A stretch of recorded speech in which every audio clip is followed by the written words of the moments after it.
Yo les voy a presentar hoy día un tema que a lo mejor me interesa a mí nomás, pero yo que es bastante prevalente y yo creo que por lo menos los psiquiatras tenemos que conocer, y voy a partir por una experiencia, no personal, pero una anécdota con un paciente, que fue lo que me llevó, digamos, a interesarme en estudiar este tema. La pregunta que me planteé es por qué los psiquiatras tenemos que saber sobre síndrome de piernas inquietas. Y bueno, hace algunos años recibí una paciente que venía derivada de atención primaria, una abuelita como de cerca de 80 años, por insomnio. Yo la evalué, la verdad venía con familiares, tenía mucho apoyo familiar, y la señora insistía en que no dormía prácticamente nada. Y de verdad que yo nunca había visto unas ojeras tan impresionantes, y la familia confirmaba que efectivamente dormía muy poco, que su calidad del sueño era muy mal, y la señora insistía en que algo tenía en las piernas. ¿Ya? Y se tocaba y me decía como electricidad, como que me pesan, como que me duelen.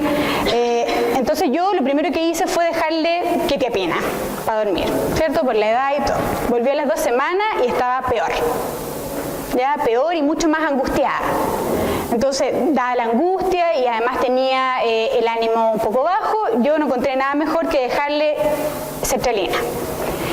Y llegó a los pocos días peor, sintiéndose peor, con más dificultades para dormir, más angustiada aún, y bueno, además empezó a presentar, yo creo que una cosa como anexa, algunas ideas un poco extrañas, se puso un poquito paranoide, yo creo que entre la falta de sueño y todo, finalmente la hospitalizamos, tuvo un percance con la Teresa, se fracturó, finalmente fue dada de alta, y entre medio la familia la llevó al neurólogo, quien le dijo que lo que ella padecía era un típico síndrome de piernas inquietas. ¿Ya? Yo no lo había escuchado prácticamente nunca, y lo primero que le dijo la neuróloga fue que no podía usar antipsicóticos ni antidepresivos. Entonces, y le hizo todo un cambio de esquema de tratamiento, y la paciente milagrosamente comenzó a dormir, se le quitó la angustia, mejoró el ánimo, y claramente tuvo una muy buena evolución, no gracias a mí precisamente, y de ahí dije yo, bueno, no puedo estar tan ajena a este tema, no puedo ser ignorante en este síndrome, y me dediqué un poco a estudiar y ver qué relación tenía con nuestros pacientes. Entonces, de ahí la pregunta, ¿por qué los psiquiatras sí tenemos que saber sobre piernas inquietas? Bueno, uno de los primeros temas es que es una causa frecuente de insomnio, ¿ya? Y nosotros, muchos pacientes nos llegan derivados por insomnio, o vemos que nuestros pacientes tienen insomnio. Segundo, que muchos de los fármacos que nosotros usamos en psiquiatría, tanto ansiolíticos, antipsicóticos y antidepresivos, empeoran, exacerban o incluso gatillan los síntomas de piernas inquietas. Y tercero, que hay una frecuente comorbilidad con trastornos psiquiátricos. Es decir, hay muchas razones por las cuales los psiquiatras sí tenemos que saber de piernas inquietas. Bueno, el SPI, o enfermedad de Willis-Egbon, que se conoce actualmente, es un trastorno neurológico sensitivo motor primario, ¿ya? Que se describe ya desde el año 1680 por un anatomista inglés, que era el doctor Willis, y a él le llamó la atención estos síntomas y describió que quizás se trataba de algún tipo de patología que tuviera que ver con una normalidad epiléptica. Por años se consideró como una forma de neurastenia o histeria por su asociación importante con cuadros ansiosos y depresivos, que hasta hoy día sabemos que es así. Pero recién en el año 45, un neurólogo sueco, que fue el doctor Egbon, a quien obviamente por el cual lleva su nombre, empezó a publicar una serie de casos de pacientes suyos que tenían una variedad de síntomas bien específicos, pero con un impacto negativo sobre el sueño. ¿Ya? Él no hizo una categorización y sistematizó mucho la información, sin embargo publicó por primera vez una serie de casos clínicos. Este es el doctor Egbon y fue el que le dio el nombre de síndrome de piernas inquietas al cuadro. Él planteó además una serie como de interrogantes, le llamó la atención de que había una naturaleza familiar del cuadro, ya que tenía pacientes que eran parientes o familias completas que padecían piernas inquietas.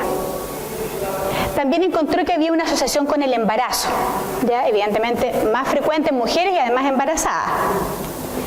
También describió que había una asociación con anemia, con pacientes que sin estar embarazadas sí cursaban con anemia y tenían mayor prevalencia. Por lo tanto, se cuestionó si podía ser de alguna causa vascular o secundario al embarazo. Pero él llegó hasta ahí.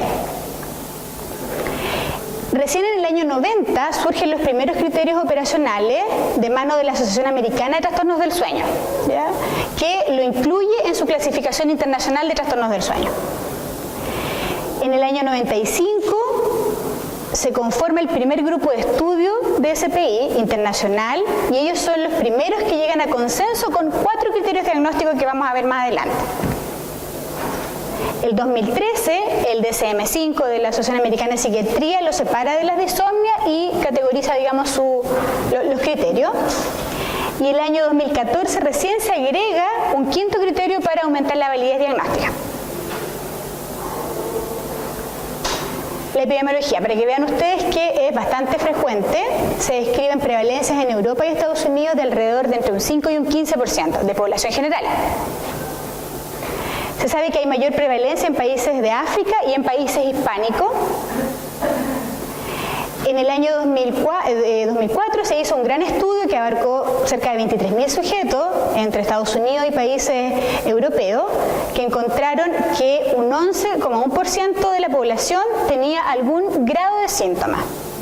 ¿Ya? Cerca de un 10% síntomas leves y cerca de un 3% síntomas severos que requerían tratamiento.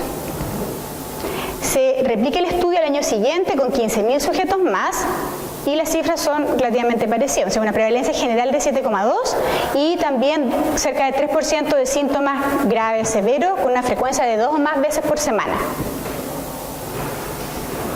Este es un mapa mundial, digamos, de prevalencias, por ejemplo, en Canadá, cercanos al 20%, Estados Unidos cercanos al 10%, en poblaciones sudamericanas es bastante más bajo, al igual que en países asiáticos.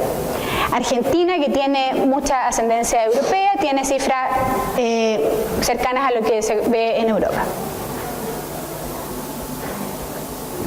Como decía, países asiáticos tienen prevalencia bastante más baja, poblaciones nativas de Sudamérica también, Argentina entre 10 y 20, otros estudios cerca de 20% de la cifra, y Chile hay un solo estudio en población general que es de un neurólogo santiaguino que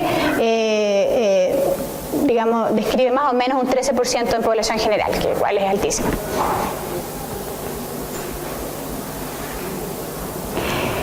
Todas las series, todos los estudios concuerdan en que es 2 veces más frecuente en mujeres. ¿Por qué? Porque se supone que por cambios hormonales estarían biológicamente más predispuestas. Está descrito que aumenta es más frecuente en embarazo y durante el tercer trimestre del embarazo y disminuye bastante la prevalencia después del parto. Y además aumenta la prevalencia a mayor número de partos y ahí es donde se postula el tema del fierro, ya que a medida que la mujer tiene más parto, ha tenido más sangramiento, tiene más déficit de fierro y podría ser una de las causas. Gupta hizo una revisión sistemática de varios estudios y en todos la prevalencia en mujeres es el doble que la de hombres. A lo largo de la vida es más frecuente entre la 4ª y 5ª década de vida, pero también se describen en la infancia con una relación de género más o menos igual cuando son niños. Entre hombres y mujeres la prevalencia es igual, pero ya en la adolescencia empieza a hacerse mucho más frecuente en mujeres. Cuando aparece a edades muy precoces se considera que hay evidentemente una relación familiar del cuadro y si aparece en etapas más tardías se piensa en una causa secundaria. ¿Y en qué consiste el síndrome de pierna inquieta? Hay una necesidad que es inquietante e irresistible de mover las extremidades inferiores, acompañadas generalmente por sensaciones desagradables en las piernas, ¿ya? No es lo típico que cuando uno está sentado conversando mueve mucho las piernas como de inquietud, no tiene nada que ver con eso. Esto ocurre en la noche, hay una necesidad urgente e imperiosa de mover las piernas por la sensación desagradable que se produce. Entonces, una de las características es que empeora o se gatilla con el descanso, ya cuando el paciente está acostado, sentado o durmiendo. Es decir, puede ser cuando el paciente se va a dormir o en viajes largos, por ejemplo, en avión, en auto, en bus, en lo que sea, cuando el paciente está sentado mucho tiempo. Una característica es que mejoran con el movimiento. ¿Qué es lo que ocurre? Los pacientes deben sentarse bruscamente, masajearse las piernas, dar un brinco y comenzar a caminar o saltar al lado de la cama. Tienen ritmo circadiano, es decir, empeoran en la tarde y hay cierta mejoría en la mañana. Lo que ocurre es que los pacientes se acuestan, intentan dormir, empiezan con los síntomas, se tienen que levantar para que se alivie esta sensación desagradable, se vuelven a acostar, les cuesta quedarse dormido, en cuanto están en reposo nuevamente vuelven a presentar los síntomas, se vuelven a parar o se vuelven a masajear las piernas y esto va, digamos, durante toda la noche hasta que empiezan a aliviarse los síntomas en la mañana y el paciente ya tiene que levantarse. Entonces, logra dormir muy pocos lapsos en la noche con un sueño bastante poco reparador. El curso de la enfermedad va alternando fases entre mejoría de los síntomas y exacerbación de los síntomas. ¿Ya? No siempre el curso es como parejo. La intensidad de los síntomas se correlaciona negativamente con la curva de temperatura corporal. ¿Ya? Por eso que en la mañana, digamos, hay una leve mejoría. Y esta necesidad imperiosa de mover las piernas asemeja una compulsión, porque los pacientes no pueden evitar pararse porque la sensación es extremadamente incómoda. Y esta sensación que ocurre en las piernas es súper difícil de describir por parte de los pacientes. Por eso que cuando la paciente me intentaba decir qué es lo que le pasaba, a mí nunca me quedó claro, ¿ya? Y las describen de muchas maneras. Lo común es que es una sensación muy desagradable, pero los pacientes la pueden, digamos, describir como un hormigueo, quemazón, presión, dolor, tirantez, burbujeo. Entonces, cuando uno no está, digamos, no conoce la patología, no lo tiene presente, evidentemente esto suena como súper vago. O lo primero que pensamos es en alguna neuropatía o algún problema vascular, periférico, etc. Pueden ser uni o bilaterales, generalmente son bilaterales y abarcan desde la rodilla hacia abajo todo el resto de la pierna, pero también pueden, digamos, abarcar la pierna completa e incluso en casos más graves extenderse a otras zonas como el abdomen, los brazos, los genitales e incluso la cara. Pero lo más frecuente es en las piernas. El diagnóstico es solamente clínico y se basa en estos criterios que yo mencionaba. Lo primero es que hay una imperiosa necesidad de mover las piernas con una urgencia, comienza o empeora con el reposo, se alivia parcial o totalmente con el movimiento, empeora en la tarde-noche y mejora en la mañana, y además los síntomas no deben ser evidentemente primarios a otras patologías médicas. El DSM-5, más o menos lo mismo, ¿cierto? Esta necesidad urgente de mover las piernas, que empeora con el reposo, se alivia con el movimiento, que tiene ritmo circadiano, pero le agrega criterios de tiempo, como todas las cosas. Ya se producen al menos 3 veces por semana y han estado presentes durante un mínimo de 3 meses. Esto en realidad deja fuera todos los casos leves y moderados de CPI, porque con esa frecuencia, digamos, son solo los casos graves. Y todos los demás criterios, que no sean secundarios a sustancias, enfermedades médicas que produzcan un malestar clínicamente significativo. Si sospechamos, ¿qué tenemos que hacer? Si bien el diagnóstico es clínico, tenemos que hacer por lo menos un estudio básico, ya de hemograma, ferritina sérica y capacidad de fijación de hierro, función renal y glicemia. Y esto es opcional, que a criterio obviamente de los neurólogos, si es que nos toca derivar. Ellos muy rara vez piden polisomnografía, por ejemplo, ya que lo que va a mostrar es la latencia para que el paciente se quede dormido y además los múltiples despertares en la noche. Pero son todos exámenes bastante poco específicos, ya hay caros y que no están disponibles. De hecho, polisomnografía el hospital en este momento no tiene, compra servicios a la clínica universitaria, se usan generalmente para apnea del sueño, no es una opción. Acá está en general lo que proponen las guías clínicas que se podría usar, polisomnografía, cuando hay mucha duda diagnóstica. Hay un test de inmovilización forzada, en donde el paciente se le acuesta, es decir, se le sienta en una cama y después de cierta cantidad de tiempo tiene que ir en una escala análoga puntuando, digamos, los síntomas. Pero son todos test bastante inespecíficos. ¿Y por qué ocurre el SPI? Bueno, primero, la causa más frecuente es la idiopática o primaria. El 65% de los pacientes tienen antecedentes familiares de SPI. Me contaba una de las neurólogas acá del hospital que ve familias completas. Hay una herencia autosómica dominante. La concordancia en gemelos monocigotos llega a ser hasta del 80%. Los estudios de genoma wide han descrito variantes polimórficas de riesgo comunes.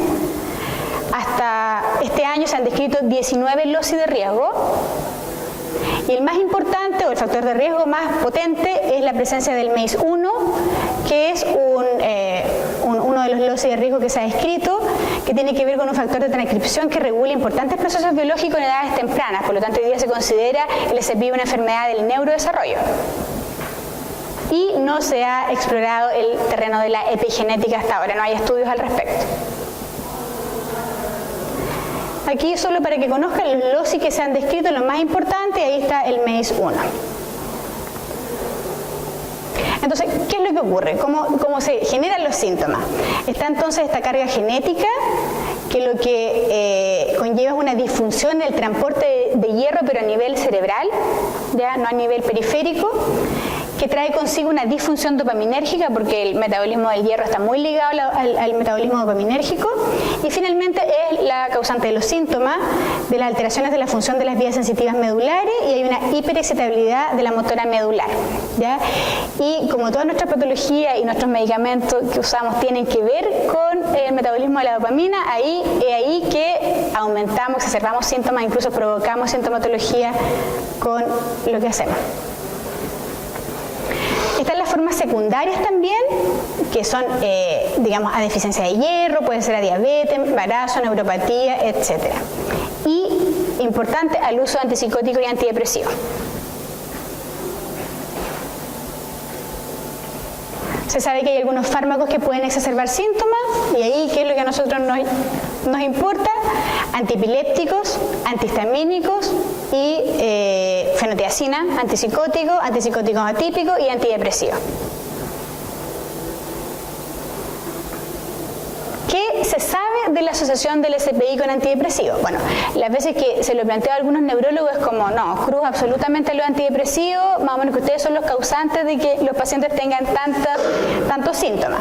Pues la verdad es que, haciendo una revisión, no es tan así. Se describen principalmente casos clínicos. Hay pocos estudios, digamos, a gran escala, con buenos niveles de evidencia, que hayan comprobado que los antidepresivos tienen mucho que ver con el SPI. Los reportes clínicos en general son más frecuentes en hombres y con todos los inhibidores selectivos de la recaptación de la serotonina. Todos tienen mayor relación en hombres, excepto la fluoxetina, que se asocia más a aparición en mujeres. En este estudio transversal que hizo Bayón en el año 2002 con casi 19.000 sujetos, demostró él que el uso de inhibidores selectivos es un factor de riesgo significativo para SPI, de ahí el desprestigio. De ahí en adelante costó mucho sacar esa etiqueta. En el año 2012, en Francia, se hizo un reporte de casos, pero con programas de farmacovigilancia, y también hubo una asociación significativa entre los síntomas y antidepresivos. Aquí hay una serie de reportes de casos con todo tipo de antidepresivos, hasta incluso litio. Y todos los estudios hacen mención especial a la mirtazapina, que usamos tanto en adultos mayores, ¿cierto? La mirtazapina es un noradrenérgico y serotoninérgico específico, además con propiedades antagonistas histaminérgicas H1, y es el antidepresivo que más reportes de casos tiene de SPI. Es decir, es el que está contraindicado casi de excepción. Esos son estudios de series de casos con todos los antidepresivos. Un poco a favor, Lee el año 2005 hizo un estudio retrospectivo y concluyó que no había relación entre el SPI y el uso antidepresivo. El 2011, en un estudio turco, tampoco encontraron relación entre los principales antidepresivos y el SPI, pero sí cuando en mujeres se combinaba trazodona con inhibidores selectivos de la recaptación, que también usamos mucho en adultos mayores. Otro estudio turco encontró de este año solo mayor asociación de SPI con escitalopram. Aquí otro favor, Bailey el 2016 no encontró, es decir, igual es bastante controversial la evidencia. Por el contrario, el bupropión, que es un inhibidor de la recaptación de dopamina y norepinefrina, han habido reportes de casos en donde al menos no empeora los síntomas e incluso hay algunos que postulan que podría ser la opción para pacientes que tengan SPI y estén deprimidos. ¿Ya? Lee se atrevió el año 2009 a decir incluso que podría ser tratamiento para el SPI el bupropión, pero la verdad es que la evidencia es insuficiente. Si por lo menos nos quedamos con que no empeora los síntomas y a lo mejor es la alternativa para usar en caso de depresión.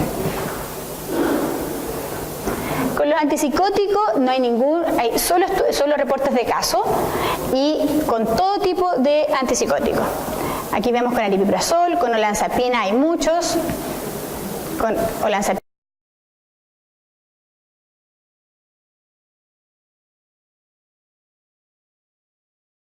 clozapina, quetiapina, muchos también, quetiapina, risperidona, acenapina, luracidona y aloperidol. ¿Qué pasa con la deficiencia de hierro? Se describe que la severidad de los síntomas tiene una correlación importante con niveles de ferritina. ¿Ya? Llega la prevalencia del SPI hasta un 30% en aquellos sujetos que tienen ya ferropenia diagnosticada. Y además la administración endovenosa de hierro mejora los síntomas. Es parte del tratamiento. Se describen niveles bajos de hierro a nivel de líquido cefalorraquídeo, como decía, no solamente a nivel periférico, sino que a nivel central. Por lo tanto, uno de los autores que más ha estudiado este tema dice que el SPI corresponde a un trastorno funcional de la adquisición de hierro por el cerebro, lo que lleva a niveles reducidos de hierro en la sustancia negra, de ahí toda la sintomatología. Hay una hipomielinización, ¿cierto?, de la sustancia blanca del cuerpo calloso, cíngulo anterior y gyrus precentral, y hay áreas deficientes de hierro también a nivel central, las que generalmente son ricas en hierro también disminuye, como la sustancia negra, el putamen caudado, y aquellas que históricamente son pobres en hierro, además les disminuye más, como el tálamo. ¿Y qué pasa con la dopamina? Sabemos que hay una muy buena respuesta de agentes que mejoran la función dopaminérgica. Todos los antagonistas dopaminérgicos exacerban los síntomas, principalmente los que tienen una acción a nivel del receptor dopaminérgico de 2, pero obviamente los que tienen efecto central, no los que tienen efecto periférico. Hay una similitud clínica con la caticia inducida por neuroléptico. El déficit de hierro causa disfunción dopaminérgica, eso está claro. Y además hay disminución de los receptores estriatales de 2 y aumento de la tirosina hidroxilasa. Es decir, el rol de la dopamina está claro. Y yo les mencionaba al principio que hay una comorbilidad con trastornos psiquiátricos bien importante. Se ha visto mayor prevalencia de depresión, ansiedad y trastorno somatomorfo. Hay muchos estudios que lo describen. Se sabe que el síndrome de piernas inquietas precede la depresión en la mayoría de los casos. Algunos estudios reportan hasta un 40% de pacientes que presentan algún tipo de patología psiquiátrica. Y lo más descrito es el rol del SPI y la depresión. Se supone que hay una relación bidireccional. La prevalencia de depresión o distimia alcanza hasta el casi 40% de los pacientes con síndrome de piernas inquietas. Entonces, sí tenemos los psiquiatras que saber de esto. La relación con el insomnio, casi más del 60% de los pacientes con este trastorno presentan insomnio, principalmente, como mencionaba yo, en la latencia, en quedarse dormido y en la disminución de la eficacia por frecuencia de despertares, ¿cierto? Despiertan múltiples veces en la noche. Pero pese a eso, los pacientes pocas veces consultan por esto, por el insomnio, y tampoco se quejan mucho de somnolencia diurna. Yo creo que hay mecanismos compensatorios, además tantos años, seguramente que lo han tenido, que no es un motivo de consulta. Pero sí, como consecuencia, tienen mucha cefalea diurna, ansiedad, irritabilidad y disminución de la libido. Se asocia también a trastornos ansiosos, principalmente a trastorno de pánico y trastorno de ansiedad generalizada.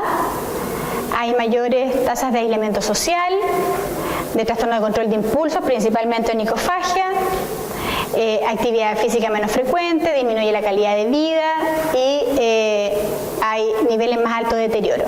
Hay algunos reportes de casos en pacientes con esquizofrenia, pero en realidad en pacientes con esquizofrenia que usan antipsicóticos.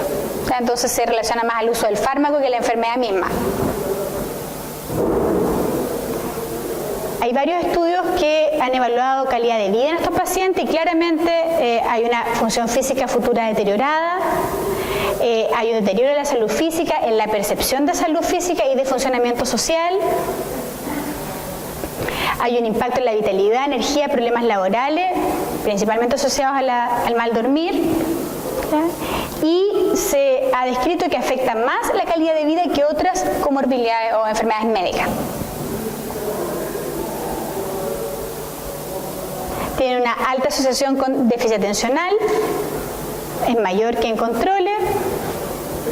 También, al igual que con depresión, pareciera ser que la relación entre ambos cuadros es bidireccional. Sí hay que distinguir que algunos de los síntomas pueden deberse a los problemas de sueño del déficit atencional, como los problemas de inatención y la inquietud. Y ambos cuadros poseen una fisiopatología común que tiene que ver con las alteraciones dopaminérgicas y también la deficiencia de hierro. Y además, la falta de sueño de estos pacientes exacerba los síntomas de déficit atencional si tuvieran las dos cosas. También se han hecho algunos estudios con respecto a personalidad. También son resultados controversiales. Hay algunos estudios que han encontrado asociación con neuroticismo e introversión. ¿Ya? Un estudio del 2014 usando el MMPI encontró que estos pacientes tienen puntaje absoluto y clínico significativamente mayores en los ítems de histeria e hipocondriasis y también en psicoastenia comparado con controles, pero siempre hay detractores y dicen que en realidad usando este otro cuestionario, que es una versión ya revisada, no encontró ninguna asociación entre SPI y neuroticismo. Se asocia además las piernas inquietas a otro tipo de cuadros, enfermedades cardiovasculares, cerebrovasculares, hipertensión, obesidad, y es controversial también en enfermedad de Parkinson. Los diagnósticos diferenciales en general, bueno, son el disconfort posicional, ¿cierto? La acaticia producida por fármaco, los típicos mioclonos hípnicos que presentamos todos en la noche, trastornos de conductas del sueño REM, calambres comunes, polineuropatía principalmente en los diabéticos, insuficiencia venosa en las piernas, artritis, fibromialgia, etc.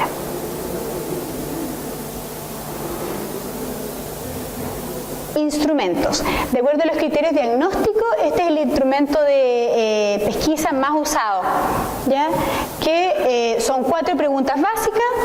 Si el paciente ha tenido alguna vez repetidas molestias o sensaciones desagradables en las piernas cuando está sentado, si ha tenido esta necesidad irresistible de mover las piernas cuando está sentado o tumbado, si se le mejoran con el movimiento, si son peores en la tarde o noche, de acuerdo a los criterios.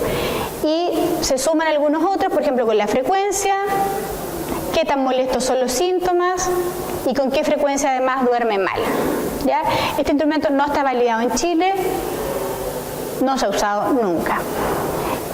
Uno de los más usados con mayor validación es el cuestionario autocompletado de Cambridge Hopkins y lo vamos a traducir y validar aquí en Chile. Ya me dieron la autorización para poder hacerlo, así que vamos a empezar con la doctora Elso, que es la neuróloga del hospital, que además estudia a estos pacientes. Así que esperamos que nos vaya bien. Y esta es la escala de severidad, ¿ya? Que también, este es el mismo cuestionario de severidad y esta es otra escala que tampoco está validada en Chile, ¿ya? Que también vamos a tratar de hacer una validación legal. Sí está traducida al español. Entonces también preguntas sobre intensidad de las molestias, necesidad de movimiento, mejoría con el movimiento, los trastornos del sueño asociados, etc. ¿Cuál es el tratamiento para el SPI? Bueno, obviamente de resorte de los neurólogos. Nosotros al menos tendremos que preocuparnos de sospecharlo y de evitar usar medicamentos que sabemos que podrían empeorar los síntomas. Lo que se usan son los agentes dopaminérgicos, ¿ya? Principalmente la levodopa, que tiene una rápida absorción intestinal, no requiere titulación, pero lamentablemente es el que más produce augmentación, ¿ya? Es decir, dura poco el efecto. Están los dopaminérgicos ya no derivados del ergot, los que son agonistas dopaminérgicos ya moléculas artificiales. La rigotina, que es un agonista de 1, de 2, de 3, se usa en parche transdérmico, por lo tanto es de liberación sostenida, tiene harta evidencia de eficacia en SPI moderado a severo, ¿ya? Además, el único problema es la irritación cutánea local, pero en general mucho mejor tolerada que la levodopa. El pramipexol, que es un agonista de 2, de 3, también ha demostrado ser efectivo en SPI moderado y severo, tiene más efectos adversos. Y el ropintrol, ya que es el de más rápido comienzo de acción, pero de menor duración. En algunos países también se ha usado en parche transdérmico, pero acá llega solo en comprimido. Están los agonistas dopaminérgicos que son derivados del ergot, que en general no se usan porque tienen mayor riesgo cardiovascular, como la pergolida. La cabergolina sí está acá en Chile y se usa, pero no para piernas inquietas, sino que está aprobada para hiperprolactinemia. Y los moduladores alfa-2 delta, como la gabapentina y la pregabalina, ¿ya? La gabapentina viene en 2 presentaciones, en acardil y gabapentina sola. Es lo que más usan acá los neurólogos, por lo menos del hospital, porque está disponible en farmacia, no así la pregabalina, pero sí no, la gabapentina solamente, ¿cierto?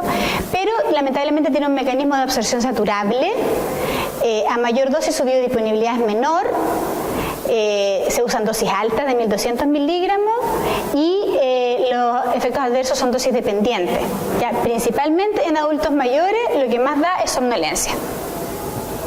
Y la gabapentina también, sola a estas dosis también tiene bastantes efectos adversos, principalmente a nivel de somnolencia diurna.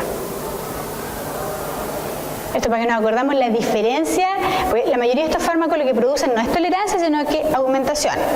Es decir, los síntomas empiezan a ocurrir más temprano del usual, es decir, más hacia la tarde o hacia la mañana, o los síntomas se pueden aumentar o abarcar otras partes del cuerpo que antes no estaban comprometidas. ¿Ya? Muchos de nuestros fármacos estamos acostumbrados a que tienen tolerancia, pero no aumentación. Acá jugamos con una cosa mucho más compleja todavía. Y la pregabalina, que es el otro modulador, produce menos somnolencia, menos mareo, sí los efectos adversos también son dosis dependientes, ¿ya? En general, la ventaja de este grupo es que mejoran el sueño, no producen potenciación sintomática significativa, es decir, aumentación. Pero en los adultos mayores hay que tener harto ojo con la somnolencia diurna. En casos más severos se usan opioides, obviamente no es de nuestro resorte, los neurólogos lo hacen, pero obviamente evaluando bien los posibles riesgos de dependencia, que son muchos, comorbilidades psiquiátricas que favorezcan la dependencia, si el paciente además tiene apnea del sueño, porque es un depresor son depresores respiratorios, por lo tanto podríamos matar al paciente si además tiene apnea del sueño, y además sí evaluar siempre función cardiovascular. ¿Ya? Y ahí se usa una mezcla entre oxicodona y naloxona. Y con respecto a la terapia de hierro, hay formulaciones orales que se pueden usar. Está aprobado una mezcla de sulfato ferroso con vitamina C que aumenta la absorción del hierro, y se usa generalmente oral cuando la ferritina sérica es menor a 50 o 75 microgramos por litro. Pero cuando ya es más grave el cuadro, se tiene que usar endovenoso, y para eso se usa carboximaltosa férrica o hierro dextrano de bajo peso molecular, que no tienen mayores efectos adversos. Y ahí, bueno, evaluando, digamos, cómo está el tema del hierro, y como veíamos se puede usar oral o endovenoso. También se ha probado efectividad en vitamina C y vitamina E, pero principalmente pacientes con diálisis. Y el ejercicio también ha demostrado ser efectivo, pero también en pacientes con diálisis que han hecho programas de ejercicio como bien específicos 3 veces por semana entre las diálisis. Hay una respuesta efectiva, digamos, en alivio de síntomas con la compresión neumática. Están saliendo unos dispositivos que hacen que cuando el paciente tenga los síntomas, les apriete, como un masajeo, digamos, así, mecánico por un aparatito ahí con el que duermen. Bueno, conclusiones, el SPI es un trastorno común que conlleva una comorbilidad considerable. A pesar de tener una alta prevalencia e incidencia, se diagnostica muy poco y es muy poco reconocido. El diagnóstico es eminentemente clínico. Deberíamos nosotros, al menos como psiquiatras, evitar aumentar las condiciones del paciente, digamos, evitar las cosas que puedan gatillar los síntomas o empeorarlos. Y los agentes dopaminérgicos siguen siendo de primera elección o de primera línea en estos pacientes. Y se asocia frecuentemente al trastorno psiquiátrico y los fármacos que usamos generalmente empeoran o exacerban los síntomas. Eso.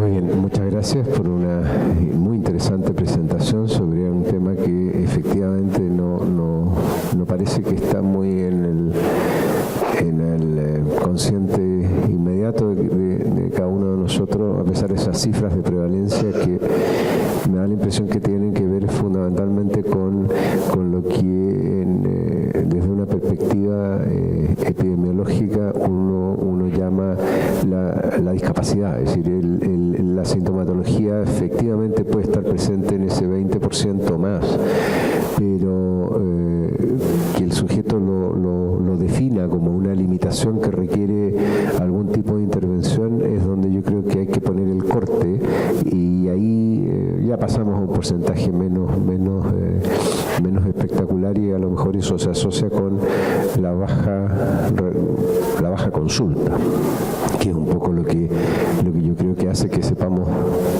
poco o nada de la temática. Se ofrece la palabra para consultas, comentarios. Hola Pati, muchas gracias.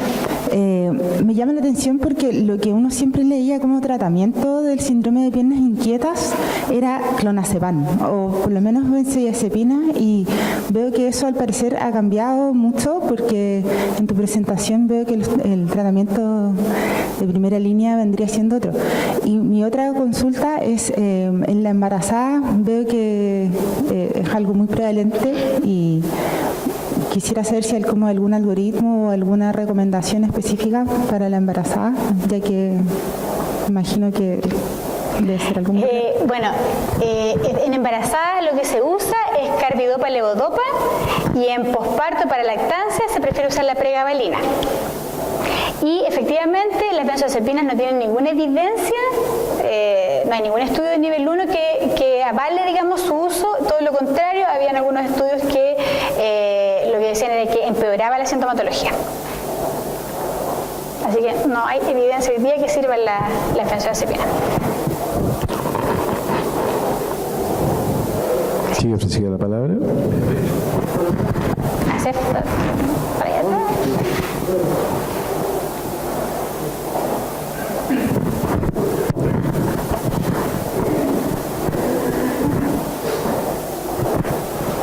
Ahora, que me surgió una duda a propósito de la presentación, ya quizás como bien específica, pero por si acaso, ¿qué rol tendría el hierro en la sustancia nigra? Considerando la importancia de la remisión dopaminérgica, ¿cómo el hierro funcionaría? Al mejorar, digamos, la función, digamos, los depósitos de hierro y el hierro disponible, mejoraría la función dopaminérgica.